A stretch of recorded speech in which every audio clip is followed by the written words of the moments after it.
debate sobre precatórios ganha espaço e tem gerado discussões após o Supremo Tribunal Federal ter fixado o ano de 2020 como prazo final para que os entes públicos acertem suas dívidas. Para falar sobre o tema, recebemos no estúdio da Web TV o desembargador Luiz Paulo Aliende Ribeiro, que assumiu em junho a diretoria de execuções de precatórios e cálculos do Tribunal de Justiça de São Paulo. Também conversaremos com o doutor Marcelo Gatti Reis Lobo, que preside a Comissão de Precatórios da Sessional. Desembargador, obrigada por aceitar o convite da OAB São Paulo. Qual é o cenário que o senhor encontrou agora, que o senhor assumiu recentemente a DEPRE? Em qual cenário o senhor vai trabalhar? Primeiro, eu queria agradecer ao OAB, doutor Marcelo, a oportunidade de poder falar para os advogados, para os credores, para os devedores, poder falar um pouco a respeito de algo tão desconhecido quanto os precatórios e a gestão de precatórios levada a efeito pelo Tribunal de Justiça de São Paulo. Eu encontrei a partir de junho um cenário muito mudado com relação, por exemplo, ao cenário que o Dr. Pires de Araújo encontrou em 2012 ou aquele que o Dr. Vinícius tinha em 2009 quando veio a emenda 62. Nesse período todo, e com um esforço muito grande do Tribunal de Justiça de São Paulo, destacadamente dos funcionários do Departamento de Precatórios, da Diretoria de Precatórios, se construiu algo que não existia antes. E é uma evolução muito grande para a gestão e solução da questão dos precatórios atrasados.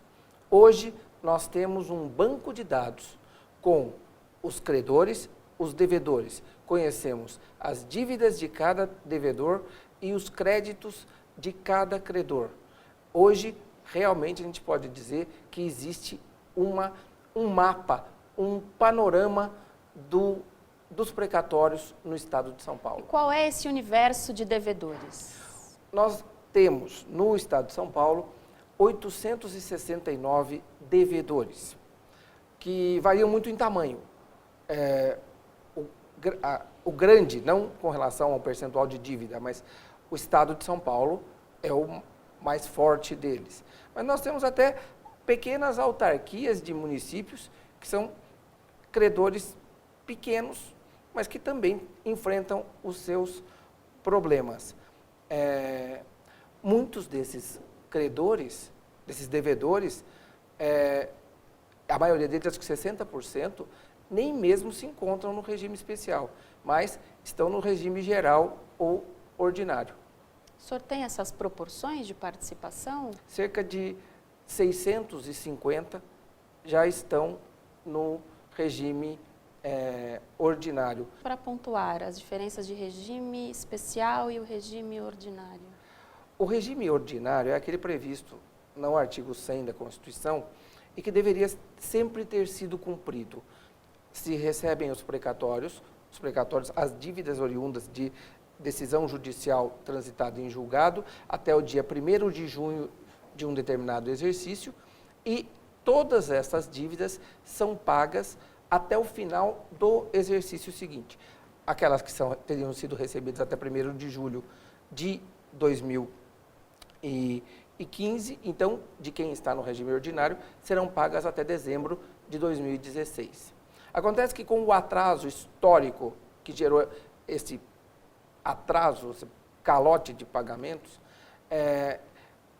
há um acervo de dívida que foi objeto da emenda 62, foi objeto do julgamento das ADINs e que criou um certo concurso de credores, mas uma forma de se tentar pagar esse valor atrasado, não com o pagamento de precatório por precatório, mas com o comprometimento pelos devedores em regime especial de um determinado percentual da sua receita corrente líquida. Um percentual da receita comprometido para pagamento dos precatórios. O que aconteceu de interessante a partir de então? Esses devedores passaram a depositar, não para o seu precatório ou para o seu precatório, mas passaram a depositar um valor que o Tribunal de Justiça foi obrigado a montar a estrutura conhecer todos os créditos, todos os devedores, todos os credores e ir pagando esses créditos na ordem constitucional. A partir de 2012 se começou um trabalho inovador, acho que inovador para todo o Brasil. O Tribunal de São Paulo identificou cada dívida de cada devedor, de cada município, de cada autarquia e passou a chamar, a cobrar estes devedores. Com isso, nós temos um conjunto de devedores numa situação que é relativamente boa, no geral, são situações pontuais e bastante críticas, porque parece que não afetam hoje mais de 15 devedores, que podem muito bem cumprir a decisão do Supremo Tribunal Federal e pagar todo o acervo antigo de precatórios, mais o que vier razoavelmente dentro dos próximos anos, no prazo assinalado pelo Supremo Tribunal Federal, na ação da OAB. Quais são esses maiores devedores? Os maiores devedores, eles são alguns municípios da Grande São Paulo, incluindo a Prefeitura de São Paulo, porque eu me recordo que tem problemas de dívida, Santo André, Guarulhos, Osasco, tem Guarujá, Campos do Jordão, municípios pequenos como Rio Grande da Serra. Desembargador, Prefeitura e Governo de Estado, particularmente, qual é a situação desses dois entes? A Prefeitura de São Paulo tem uma situação muito delicada e que depende de esforços junto à sociedade civil, junto ao governo federal, alguma coisa para resolver. Ela tem um comprometimento muito grande da sua receita líquida para pagamento em 5 anos. A gente Podemos fazer um comparativo com o Estado de São Paulo? De receita e eu acredito que o município de São Paulo, para pagar em 5 anos, ele, agora na modulação, até porque a partir de setembro, a diretoria de precatórios já vai, em cumprimento à modulação, efetuar os cálculos de todas as dívidas com os mapas orçamentários do exercício de 2016 e vai efetuar a notificação de todos os 869 devedores para dizer qual vai ser a situação deles no cumprimento disso tudo. Eu não tenho esses dados ainda porque ainda falta receber um ou outro mapa orçamentário de tribunais de trabalho, tribunais federais.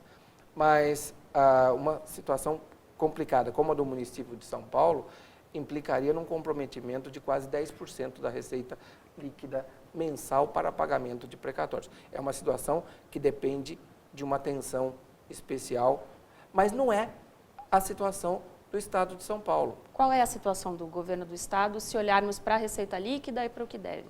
Se olharmos a dívida do Estado de São Paulo, que é uma dívida grande, mas ele também tem uma receita muito boa e que, pela receita que a gente usa dos dois últimos 2 meses para trás, o Estado de São Paulo poderia quitar o seu saldo antigo de precatórios, comprometendo menos de 3% da sua receita líquida mensal. Algo assim como 2,5% da receita líquida, o que é um esforço, mas não é nada comparável, por exemplo, com o da Prefeitura de São Paulo. Então, destacando agora, quando a gente fala em dificuldades e buscamos saídas, doutor Marcelo Gatti, quais seriam as alternativas para esses entes mais endividados, que têm maior problema de proporcionalidade aí para efetuar seus pagamentos? Érica, eu quero inicialmente cumprimentar ao desembargador Allende pelo trabalho que ele tem desenvolvido na DEP. Sem dúvida nenhuma, essa parceria da advocacia com o judiciário, tendo o judiciário como um gestor ativo dessas contas de precatório, é imprescindível para que a gente consiga cumprir a decisão do Supremo Tribunal Federal e quitar todos os precatórios até 2020. Como bem observou o desembargador, aqueles problemas pontuais, aqueles devedores mais complicados, como é o caso da Prefeitura de São Paulo, de Santo André, Osasco e Guarulhos, precisarão de um auxílio superior ao seu próprio possibilidade do seu próprio pagamento com recursos próprios. E aí nós temos aqui a missão, a OAB tem a missão de buscar quais são essas alternativas. Da mesma forma como fizemos em 2013, da mesma forma como fizemos no momento da emenda 62, a OAB não está buscando apenas o pagamento, mas sabe que naqueles locais onde tem maior dificuldade, é preciso alternativas de financiamento. Financiamento através dos bancos públicos, financiamento através de bancos privados, compensação tributária, a possibilidade de utilização dos depósitos judiciais. São diversos os mecanismos que a OAB tem defendido para a busca dessa solução. Eu tenho certeza, Érica, que com o encaminhamento que as questões estão sendo postas aqui, tanto no Judiciário de São Paulo, quanto propostas pela OAB São Paulo, em 2020 não teremos mais dívida de precatório no nosso Estado.